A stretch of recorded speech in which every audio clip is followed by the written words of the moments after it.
Om Shri Sai Ram. Hello, fluent English speakers. We have a beautiful class today. This is the second part of our poetry trilogy. Poetry. Let's review what we discussed last class. First of all, we know that there are many beautiful poems in our study, this trilogy. 15 poems we're going to study in depth. And why do we study these poems? Because they're beautiful, and each one gets touched in their heart in a different way by the poem. The poems are magical, they're unexplainable, but they're understandable, and you can comprehend these poems. Why do we study these poems? 3 basic skills we're going to improve. Our skill of writing, our skill of speaking, and our skill of understanding, or wisdom. Turning to poetry gives rhythm to silence. It gives light to darkness. We find the magic in poetry of metaphor. We find the magic of compactness of expression. In a small poem, we can do a whole philosophy. We understand the five senses, using them properly. And we also can make simple or complex subjects in a few lines. And we also discuss the 8 advantages of studying poetry. The first one is it's a great tool for developing your higher self, who you really are. It's good for developing all of your skills, your English skills. 3, it helps improve the ideas that you have, and it gives you new ideas. 4, it's therapeutic for the writer. At the end of this session, we will write a poem for our homework. As you write poetry, it's very therapeutic, and it gives you a nice handle on your emotions. 5, it's therapeutic for the reader. You see into another soul's life. 6, you understand the significance of a single word. One word in a poem can change the whole poem. 7, it helps you to understand people. You get a view into their soul and what they are going through. And then 8, it helps you understand your unique individual self. We discussed that on last session, but I'd like to go into this more of how it develops your unique self. Paul, the disciple and devotee of Christ in the New Testament, wrote. He chose a word called poema, from which in the Greek the word poem comes from. And Paul said that, is a quote, "For we are his workmanship, created for good works, which God prepared beforehand." He created each one of us for certain works to do, that we should walk in these works. Therefore, when we study poetry and we turn into our own poem, which we are, in fact, Paul described poems as a song or as a chant of God. And he says, we become the work of God. No poem can lead itself. The poem doesn't run itself, but the author of the whole creation is the author of our poem. So our job is to let it flow from his will, his divine will, into our personal will. No poem can do its own thing. Therefore, we want to be the living poem of God. We want to be the impulse of his spirit. Then, when you have this impulse inside of you, you get rhyme and reason in your life. You know what to do in every moment of your precious life. All of the great poets, William Shakespeare, Robert Frost, they created the world's best poems, but what are they? They are merely extensions of human imagination. When the divine, the supreme divine imagines, his images come into real existence. His poems are living and active and multi-dimensional, and that's what we are. So let's look at the first poem by William Shakespeare. He does a beautiful poem here. He starts off, "Nor marble, nor the gilded monuments." We have a monument of a Greek god here. okay, of princes shall outlive this powerful rhyme. What he is saying here in these first two lines is that this poem will last for eternity. But princes and kings and governments, they come and go. They're very transitional. But you shall shine more in these contents. As you read this poem, you will start shining yourself. You will shine more than unswept stone, besmeared with sluttish time. As you know, stone lasts for a long time. And when it's not swept and clean, it can last even a longer time. And then he goes further. When wasteful war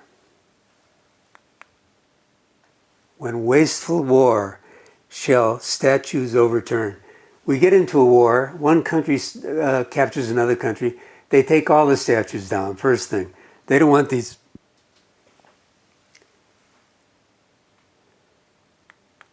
When wasteful wars shall statues overturn.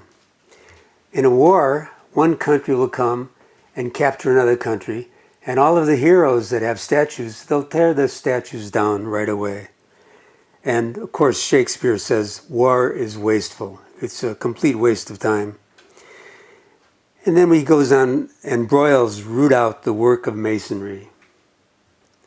Nor Mars his sword, nor war's quick fire shall burn. The living record of your memory. Your memory, as you read these poems, is there for eternity.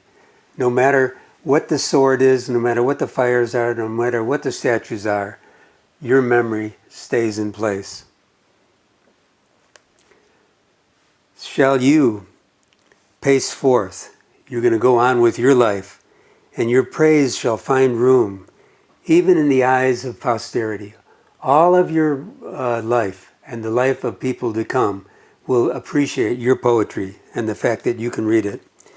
That will wear this world out in its ending doom. However the world ends, you're going to read and know about this poetry and have it touch your heart. So, until the judgment that you yourself arise, at the end of every person's life, they have their own judgment. You live in this and dwell in the lover's eyes. You can see this nice lady and loving her dog, and the dog has love in his eyes. She's cuddled up to the dog. What really matters in life is the loving feeling that you have. And Shakespeare is saying, after all the wars, after all of these events that take place, what really matters is the love you have and you show and express in your love in each other's eyes. Let's go on to the second poem. The Reverie of Poor Susan by William Woodsworth. William Woodsworth was a famous poet and wrote beautiful poems.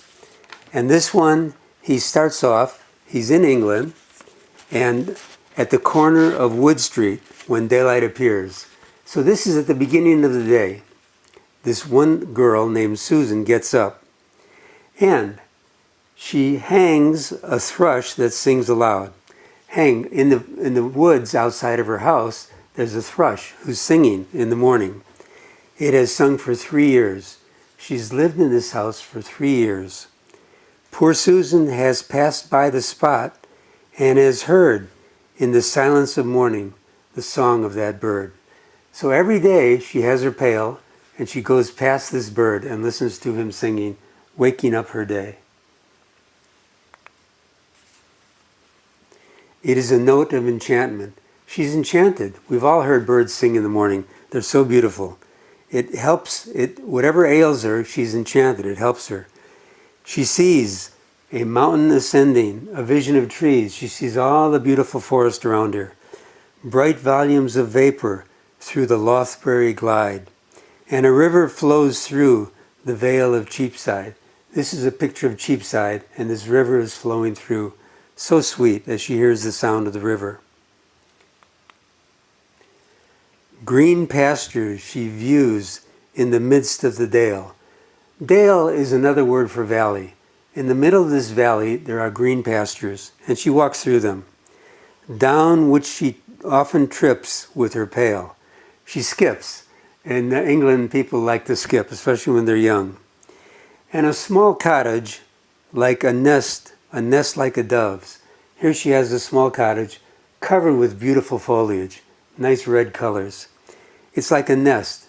A dove is a beautiful bird. It's a love bird. And the nest is a nice place to live. The only one dwelling on earth that she loves. She's attached to this house. This is where she lives. It's the only place that she knows. She looks, and her heart is in heaven. She's looked for many years, at least the last 3 years in this house, but they fade. The mist and the river, the hill and the shade, everything starts to fade from her view. The stream will not flow, and the hill will not rise. The colors have all passed away from her eyes. As she gets older and she passes away, all of the colors go, but the memories stay with her. The energy from the birds singing and the nice energy of the trees and the colors, all are still with her, even though she's passed away. Up into heaven, we have the heaven lit up here and reflecting down here in the water. But her physical body is no more. So there's a few questions they'd like to have you answer. Read the following lines and answer the questions that follow. First question. They repeat part of the poem. The green pastures she views in the midst of the dale, down which she has often tripped with her pail. And a single small cottage looks like a nest of a dove. There is only one dwelling on earth that she loves. So the 3 questions for the poetic reader are, or 4 questions. Where, according to the speaker, does she view the pastures? In the dale. The dale is a valley. It's a big valley, and on the bottom there's the pastures. The second question, which? Which is a pronoun, okay? So what is the pronoun referring to? The dale down which she has often tripped. So which refers back to the dale. So the answer there is dale. What is the cottage compared to? A nice nest of a dove. That's her little love nest. And how many dwellings does the speaker really love? She loves her only house. Let's see if we have the right answers. Where does the speaker view the pastures? In the midst of the valley or dale. The second line, which refers to the dale. Third, what is the cottage compared to? The nest of a dove. Very sweet, very poetic. And how many dwellings does the speaker truly love? She loves her home. And now the home has gone to a bigger home as she's passed away. The Road Not Taken by Robert Frost, a great poet. And this is a very famous poem. 2 roads diverged in a yellow wood, and so sorry I could not travel both. You can see he's at this place here, and 2 roads are going ahead. So he has to make up his mind. Which do I go on? And being one traveler, he's only got one physical body. He can't go in both places. Stood I long. Long I stood. I was standing there for a long time. Which way should I go? Big choice in his life. And he looked down as far as he could see, to where it bent in the undergrowth. He looked all the way over to here. And then he looked all the way over here. So he's still contemplating. Then I took the other as just as fair, and perhaps having the better claim, because it was grassy and wanted wear, though for that the passing there had worn them both about the same. It looked like these roads were about the same, but one had a little more grass on it, and he thought, I'll take this grassy path. It looks like it needs a little more wear. And both that morning equally lay in leaves, no step had trodden black. You know, when you step on leaves, you squish them a little bit and then turn black after an hour or so. So we had a picture earlier, it was springtime, but now it's later in his life. Here it is autumn, okay? And he decides, I'm going to go on this path, the path less traveled, where the leaves are. So I kept the other for another day. He says, I'll take this other path on another day. But then he thinks, yet knowing how way leads to way, I doubted that if I ever should come back. When we make a decision, a major decision in our life, do we get to come back and redo it? Not usually. So he takes the path here to the left side. I shall be telling this with a sigh. He goes, did I make the right choice? He's sighing over the choice that he made. Somewhere ages and ages hence. We're talking about lifetimes. An age is a lifetime. So lifetimes, we come back so many lifetimes. He'll think, did I make the right decision in that lifetime? Two roads diverged in a wood. And he says I twice, because he's talking about his inner eye, took the one less traveled. And that has made all the difference. So you can see the road goes on here, but the spot of light here is over here. He has to walk through all these leaves. And what's interesting about this, and many people that knew Robert Frost said he took the spiritual path. He did not take the worldly path. So this whole poem is a takeoff on two paths that look pretty good, but if you choose the spiritual path, you will end up in the light and you have accomplished your life's purpose. Let's go to the next poem, which is called Crutches, by Bertolt Beck. And this is about a man who's walking on crutches for 7 years. The poem goes like this. 7 years I could not walk a step. He couldn't walk by himself. He had to have these crutches. When to the great physician came. So finally he goes to see God. And God says, he demanded, why the crutches? And so I told him, I'm lame. And so God replied, the great physician replied, that's to the new poem, The Crutches, by Bertolt Beck. 7 years I could not walk a step. When I to the great physician came. The great physician, of course, is the supreme, the divine supreme. And then he's talking to God. And God looks at him and says, why are you wearing these crutches? He demands, why the crutches? And so I told him, because I'm lame. He replied, that's not surprising. Be so good and try once more. He wanted this man to try again to walk, to get up out of his wheelchair and his crutches and start walking. And so, if you're lame, it's these contraptions. Fall then, crawl on the floor, try. So, what did he do then? And then the great divine spirit took the man's crutches and smacked them across the man's back. He took my lovely crutches, laughing with a fiend's grimace. God was laughing. He goes, ha ha ha, I'm going to show you what the truth is, okay? And he thought he was taking away his crutches. And he broke them across his back. Of course, when God breaks something across you, it's like he slaps you in the face. It's a mark of love. It doesn't hurt you. And then he threw them in the fireplace. He said, throw away these crutches. Be who you are. You're part of God. Well, what happened? I am cured now. He got cured by the touch of God with the crutches and starting to get up. He got cured. I'm cured now. I can walk. Cured by nothing more than laughter. He started laughing. God was laughing. They were both laughing together. So, though sometimes when I see sticks, when he sees another pair of crutches or he sees some walking sticks, I walk worse for some hours after. He still has this old thought of when he was using crutches. So that's why it's good to get rid of these old thoughts. And he took my lovely crutches with laughing with a fiend's grimace. So the questions are on this poem, how did he laugh when he took the speaker's crutches? He laughed it like a fiend, like a person who was doing something bad, but it was a laughter. He's laughing at the same time. His eyes were full of love, even though it looked like he was, hey, I'm taking those crutches away. God will always have love in his eyes as he looks at you. What did he do with the speaker's crutches?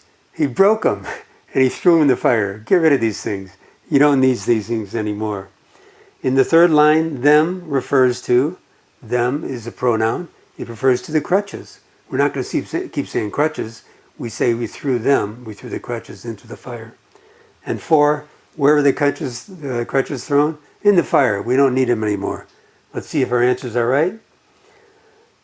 With a fiend's grimace is how he laughed. He broke them, threw them in the fireplace. Third line refers to them, the crutches, and the crutches were thrown in the fireplace. All correct answers. So we passed that nice poem. Let's go to the next poem. This, above all, is precious and remarkable. So it has two qualities to it. It's so nice that the world is made up like this, and it's remarkable how things fall into place. By John Wayne. And this is how he goes. This is what he says. We have a picture of a ship that goes out for catching fish. And all these men are hoping for a good fishing. This, above all, is precious and remarkable. How we put ourselves into another's care. How in spite of everything, we trust each other. Even though many times people haven't been kind to you and nice to you, we still trust the other people.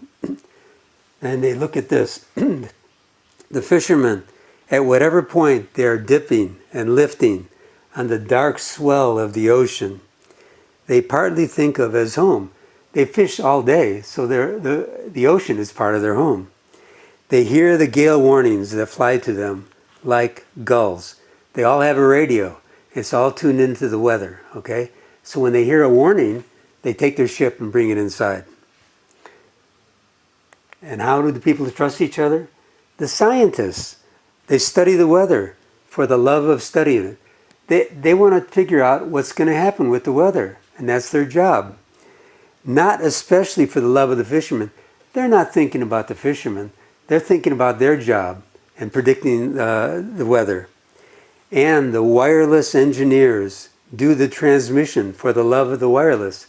The people that are putting out this information, they're not particularly thinking about fishermen or other people. They're thinking about giving the right message of what the weather is going to do across the radio waves or the television waves.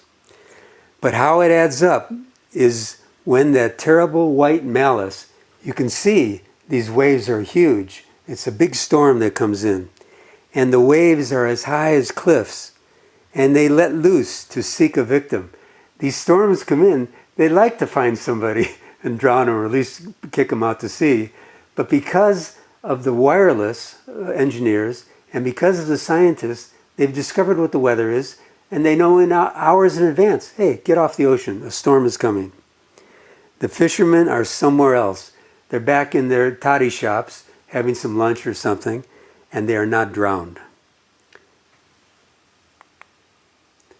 And why should this chain of miracles be easier to believe than that my darling, this is his wife, of course, should come to me as naturally as she trusts a restaurant not to poison her. Here we have a picture of his wife sitting down for a nice meal in a restaurant. And she trusts that the restaurant is not going to poison her. They want her to come back and buy more food there. So she has that trust in them. These are simple examples of well-known types of miracle. These are both miracles. The miracle that the fisherman is not out in the sea when the storm comes. The miracle that the woman gets nice food, she doesn't have to worry, not think at all. The two of them can happen at any time of day or night. So what is the takeaway here? The takeaway from these 5 poems is very simple. All life is intertwined. We're all part of each other. We all help each other out. And so we want to be a poem. We're a poem. We're a poem of the divine. And we want to find the impulse of His Spirit, which gives us the rhyme and reason of our life. So for homework, what I'd like you to do is number 4 in our list of 8 positive things about poetry is to write a poem, an 8-line poem. You'll be surprised at how easy poetry can be. And be creative. You can write it about anything. You can write it about school, about your parents, about outside, the weather, anything. But try to get 8 lines, and if you can do some rhyme, it's so nice to rhyme the English words together. So I'd like to finish with reading to you a poem explanation. And the poem is, you, the fluent English speaker, we're going to be speaking fluent English. Every class will make us more fluent in our English speaking. You are God's workmanship. You are a piece of work, God's work. When Paul said that you are God's workmanship, don't think of your chunky 7th grade shop class project. Think of, now these are famous works, the Odyssey, Beowulf, the Divine Comedy, Paradise Lost, or the Fairy Queen. Great works of epic poetry. The Greek word that Paul chose for this sentence is poema. And what he had in mind is a work of masterful creativity. You can already tell that this is where we get our English word poem. Paul selected this word carefully. The only other scripture he used it in was in Romans 1:20. And there he said, for his invisible attributes, God's attributes, divine creator's attributes, namely his eternal power and divine nature, have been clearly perceived ever since the creation of the world in the things, which is us, that have been made. And so they are without excuse. Everything is made perfectly. Here it takes 5 English words to unpack the word poema. What are these 5 words? All that we can see, hear, touch, taste, and smell in the universe is reading God's creative masterpiece, his epic poem. Homer, Dante, Milton, and Spencer were masterful poets as far as humans go. But at their best, the poems are merely human imaginations. But when God imagines, his images come into real existence. His poems are living and active and multidimensional. All of us are multidimensional beings. The epic poem that is you, he goes on and he says, when Paul, and God through Paul, wants you to understand this, you are an epic poem, a God-imaging poem, becoming flesh and spirit. Your poem contains all the comedies and tragedies of dramas of an existence more real and meaningful than you have yet to comprehend. We have more things to comprehend in the future. If you think you are a boring work of prose, you don't yet see things as they really are. You are afflicted with a sin-induced cataract on the eye of your heart. There's a cataract covering the eye of your heart, the real love that God is trying to put into your heart and you are trying to reflect back to the creation. But it is God's intention and delight to heal your sight. He's going to heal our hearts. Tiny, insignificant you are more glorious than the sun and more fascinating than Orion. Orion is a beautiful star complex in the night sky. For the sun cannot perceive the Creator's power, its own blinding glory, nor can Orion trace this designer's genius in the precision of his heavenly course. But you can. You are part of the infinitesimal fraction of created things that have been granted the incredible gift of being able to perceive the power and native genius of God. And to you, and you only, is given the wholly unique perception and experience of God's grand holy poem. There are some verses God will only show to you. What kind of being are you? So small and weak, and yet endowed with such marvelous capacity for perception and wonder? This is biblical reality. No, there is nothing boring about you, and there's nothing boring about what God has given you to do today. If you are bored, remember what Chesterton said. We are perishing for want of wonder, not for want of wonders. Wonders are all around us. Wonder at this. God has prepared you for just what He has given you to do. Nothing you do today is unimportant. God is keenly interested in the smallest detail. You don't need a more wonderful calling. You may just need more strength to comprehend the wonder of His loving ways towards you. Today, you get the priceless privilege of reading with your whole being one verse, or maybe a few lines in the great poem of God, while at the same time being a poem which God will recite forever and will always remember. God is wholly absorbed in this epic. He wants you to be wholly absorbed, too, in his poem. Thank you for your kind patience and understanding. Do you have fun in your homework? And do the 8-line poem beautifully. Om Shri Sai Ram.